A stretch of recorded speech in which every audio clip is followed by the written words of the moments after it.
I am so excited I have to pull over and share this with you. What's up? It's Keith Kalfas. I'm on Saturday Quotes, out doing landscaping quotes.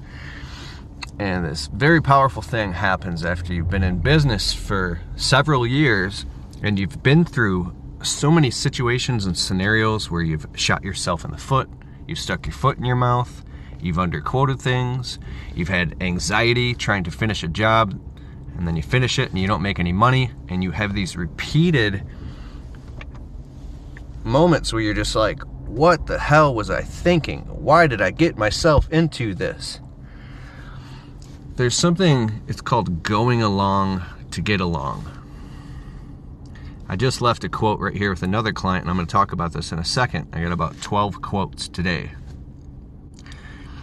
One time I was in a tough situation and I called up a buddy of mine who was very wise, a mentor of mine. And I was like, I'm going through these hard things. And it was all my own doing. We create our own problems, right? Even though sometimes it feels like you can be bolted to the front of a speeding freight train and you can't get off of it, and it just keeps you like wish you could just stop it sometimes and just take a breath and get some more information. But unfortunately, things are moving very quickly. You got to make quick decisions. But here's what my friend, my mentor, said to me. He goes, so I'm in a bad spot. He goes, you see where going along to get along has gotten you? Now you learn your lesson. Going along to get along. So when you need money or you're walking properties with customers and you really want to close the job,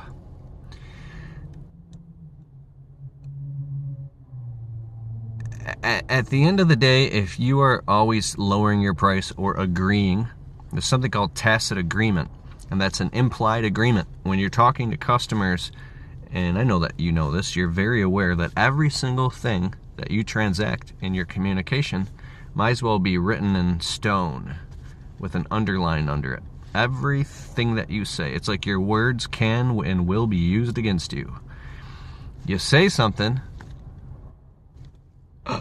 you can't backpedal now. Now you're on the hook for each thing, and it's like a game of chess, right? And the customers are very smart. They're paying very close attention. Your neediness for money will hurt you every single time. It's almost like you absolutely have to pretend you have $1 million in your bank account, or you take money completely out of the equation, and now it's man to man or woman to man. Now it's about your integrity. It's about your goodwill. It's about your ethics. It's about your character. It's about your integrity. You are delivering a very valuable product, a service, a result for this customer in exchange for some digital numbers, in exchange for a paper check. And the exchange has to be something that at the end of the day, you feel good about it. You feel fair. And so here's what I'm learning. I'm just walking a property with a customer, and sometimes we do these jobs that they're kind of fun, but they kind of suck, whatever. It's like a property clearing. Like somebody's backyard is the woods, and they want you to clean it all out and clear it out and thin it out. And then there's, 6 inches of compact compressed leaves and sticks. And it's like doesn't take a rocket scientist. But when I talk to customers now, I'll say, okay, for $1,500, and I'll bend down and I'll pick up some sticks, and I'll say, we can get everything down to about 1 inch for $1,500. We'll go through here, we'll clean all this out, but everything that and smaller and all the leaves, all that stuff stays. We can't get that thorough. For about $2,000, we can go down to this much, half an inch. Then if you want to go 2,500, $3,000, we'll make this thing look like a golf course. I'll come here a whole extra day, whole extra half day, whatever, and clean through it. $4,000, we'll go through this with a fine-tooth comb, but it's gonna cost you. Fine-tooth comb. So you're giving the customer options on a gradient with the most expensive Taj Mahal price. I think the Taj Mahal was like a famous hotel for rich people or something. in the early 1900s. I know my grandma used to say, I'd fucking ask my grandma for a banana. I was like 7 years old and I'm starving. I'm at my grandma's house. I say, Grandma, can I have a banana? She'd say, what is this, the Taj Mahal? I'm like, anyways, I used to steal the banana off. My grandma always had food. I would steal the banana and she'd be chasing me around the house and I'd be laughing and eating the banana. I was a good kid. Anyways, I digress now. I used to love to raid Grandma's fridge. Grandma would get all mad. She had enough food to feed an army. Anyways, so you talk to customers on a gradient and give them like the highest Taj Mahal price, which you know they're going to say no to anyways, but the reason that you're doing that is to create, you're positioning yourself as somebody who's competent and understands and somebody who has value, and showing them a price juxtaposition, because the value really comes in the juxtaposition. Low price, medium price, high price, whoa. And now they have something, a boundary that they can feel. And when you're talking to them, like, you're getting very, very, very clear with customers about what the expectations are. And so for this customer, he said, well, I want to go with 1,500. He says, last year we spoke about this. It's a client of mine. And he said, you said it was going to be 1,200. And I'm sitting there with my mask on like this, standing about 8 feet away from him.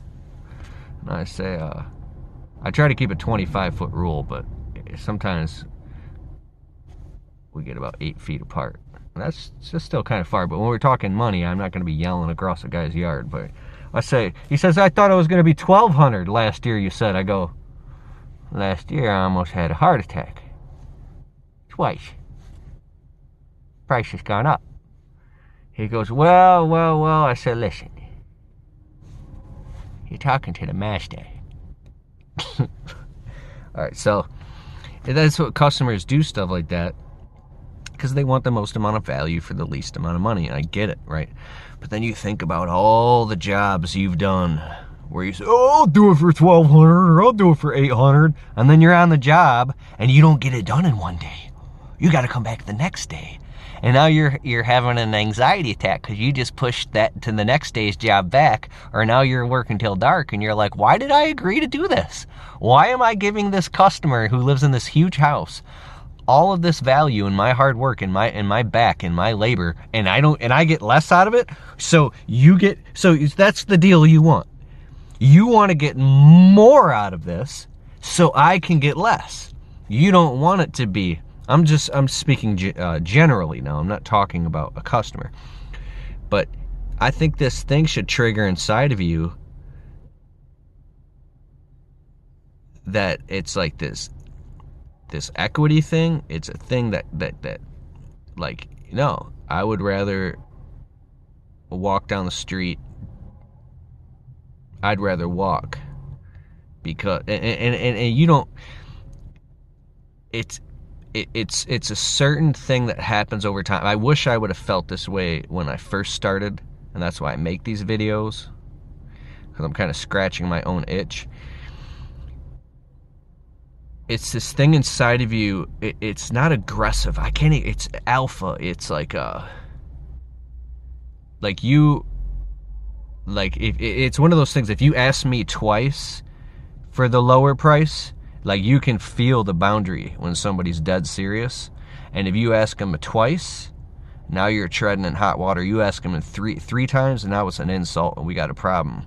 And like, the customer can, like, I have this feeling in my bones that if this customer, I know my value and I know my worth, and if the customer, I know what I'm doing too. And I tell the customer, like, there's these wu-wei verbal techniques and tactics. I mean, you can tell little stories to the customer and say things like, yeah, I mean, I've done this 1,000 times and I've gotten into this, and I know what goes into this because we've done this 1,000 times, and I'm telling you, when we get into it, it's more than what we're looking at. And then you can do this whole rigmarole where you like bend, you can like, I'll bend over and I'll pick up something in front of the customer and I'll show them, and I'll start, there's something called, it's a rapid fire.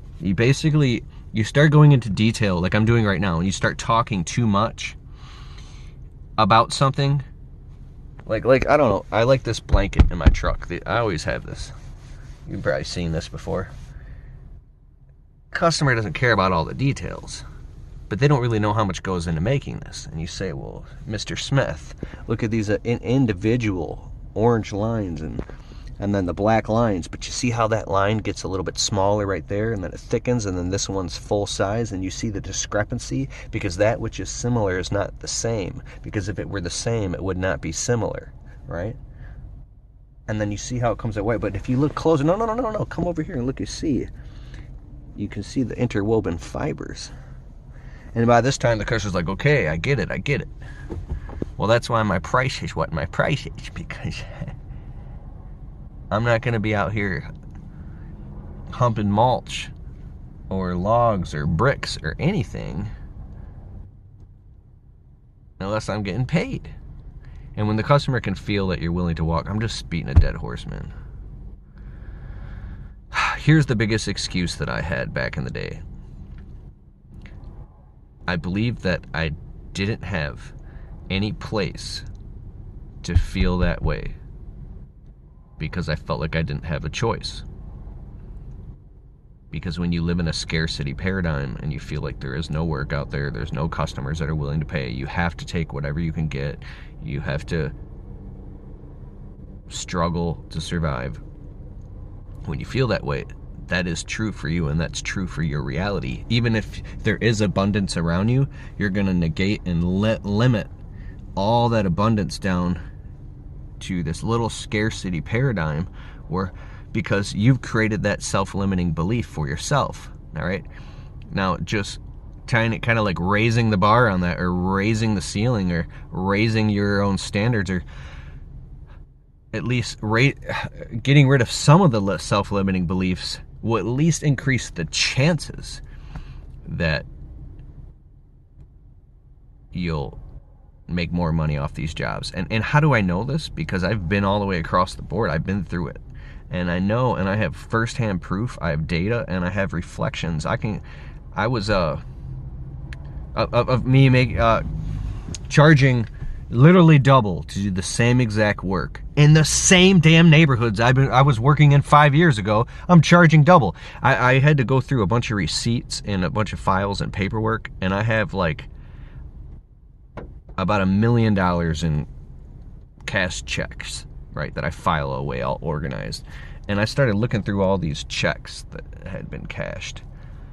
And back in the day, they were like little tiny checks, like 80, 90 bucks, 140, 250. And I started looking each year, the checks were going up and up and up and up and up for the same services and sometimes the same clients. And I'll always say this: you can be in a house, like, see all these huge, like, that's a big ass house, right? There can be 10 houses in a row, and you can go give a quote to all 10 customers for the same exact thing. Let's say it's $1,000, $1,000. And now all these people live on the same street. They all live in $500,000 plus houses. Customer one will be like, hell no, oh my God, that's astronomical, I would never pay for that. Customer number two is like, that's all? Ooh, I don't know if I trust this contractor, this landscaper, because his price is too cheap. That raises a red flag to me. I'm going to go with the more expensive guy because that $1,000 guy doesn't know what he's doing, right? And then now customer number three is going to be like, okay, I'll do it. And then they'll add on $5 more $1,000 in work. Customer number four will be like, no way, I'm not doing that, it's too expensive. Each customer, you'll get radically, disproportionately different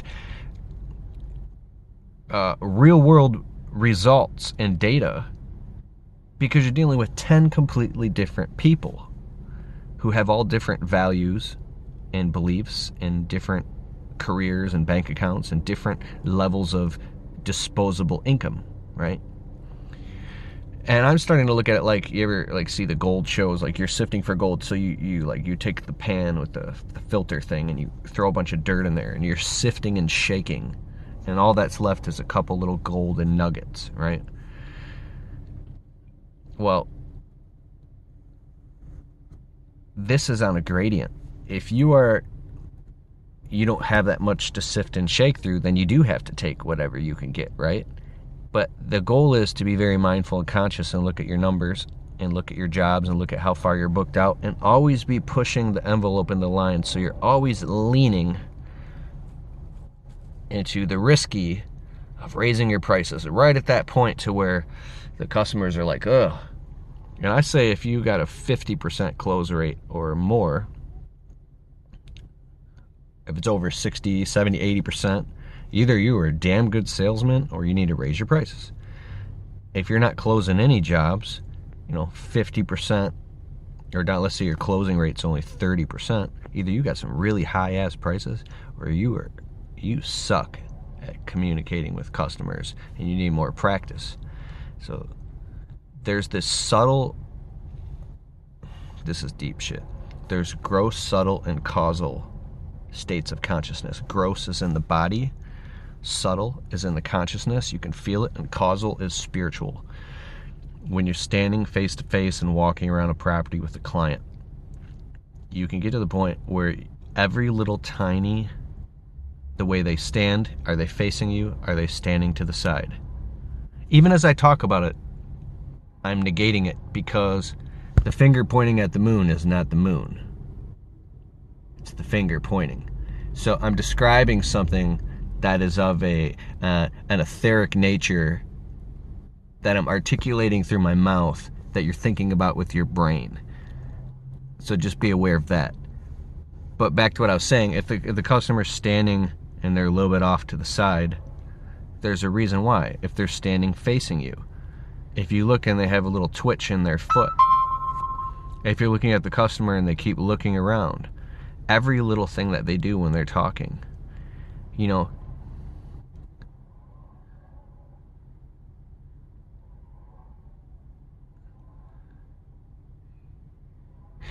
Back in the day, I used to try to emulate all the stuff I would read in books, and sometimes it would work, sometimes it wouldn't.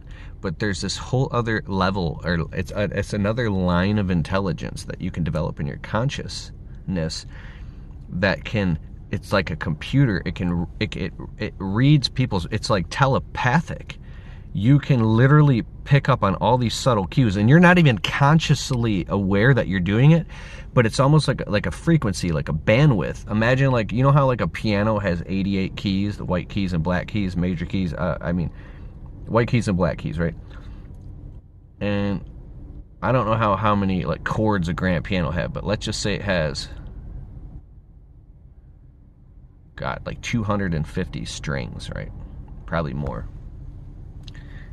All of those strings vibrate and oscillate at a different frequency. So like if you press the C key and it vibrates at 44,000 oscillations per second, that's that subtle oscillation in the consciousness on the telepathic level would be the customer maybe thinks that you're trying to get one up on them and you're raising your price just because you want to make more money, or they don't, whatever it is. Like you feel it, and in that moment, instead of dodging it or avoiding it, you'll vibrate at 44,000 oscillations per second and look them dead in the eyes and just become very present with them while they're talking, like this.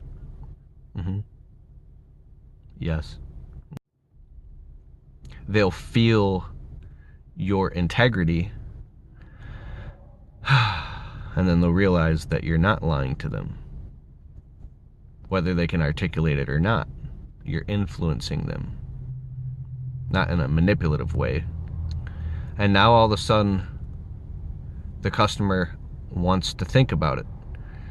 So you can compliment the customer by talking and telling a story. I have this one customer who likes to send me a whole bunch of texts and pictures and detailed fucking descriptions of every little tiny thing that he wants, to the point where it's like, God, it's just like annoying.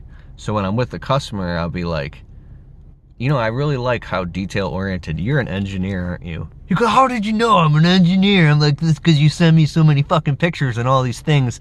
And I say, but I like it. I like it because your attention to detail is very impressive. I'm the same way, man. And you know what? It's a bit compulsive. It's a little bit compulsive. You can say things, bring up things, because people like to get that little egotistical thing scratched. And I think people like a challenge too. Some of these clients, some of these customers, when they're walking a property, it's a game to them.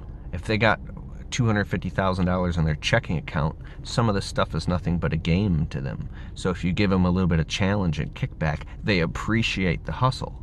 All right, if you draw your line in the sand and stand your ground, like, no, man, I've done this a lot of times. I know that this is going to be about $2,500. That can trigger a little bit of dopamine release in their brain because they were just playing to see if they could get you down to $2,000, but you stood your ground at $2,500. Now there's a little bit of a tussle. There's a challenge. They don't give a fuck about $500. They're having fun with you. It's cat and mouse. But you're not even aware of this because if you need money, you'll go down to $2,000, right? So, because here's the truth. A customer will have you do a $3,000 job and talk you all the way down to $1,500, and you'll do it. You'll take the job, and you'll show up, and you're there. You're on the day. It's Thursday, and you're doing the job. And then all of a sudden, like a crew shows up, and they're building him a $30,000 deck with a built-in gas feed in a fireplace and some crazy, like, beautiful thing on the back of the customer's deck. And you're like, wow, look at that. Look at that deck and that fireplace. That must have cost like $35,000. Wow, I should get into the deck business. It has nothing to do with that. And then you look. What is this? A tent and chair company. Wait, a party tent? A party tent company showing up. What are they? They're setting up a big party tent in his backyard. Oh my God, and here comes the flowers. And one of those big blow-up things. And a trampoline. And they're catering food in. Because it's Joey's graduation party. Oh, they're getting ready for Joey's $6,000 graduation party.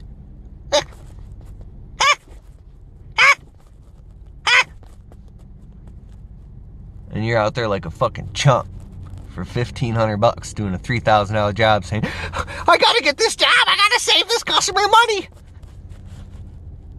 And then you wake up one day poor, living in a garbage can.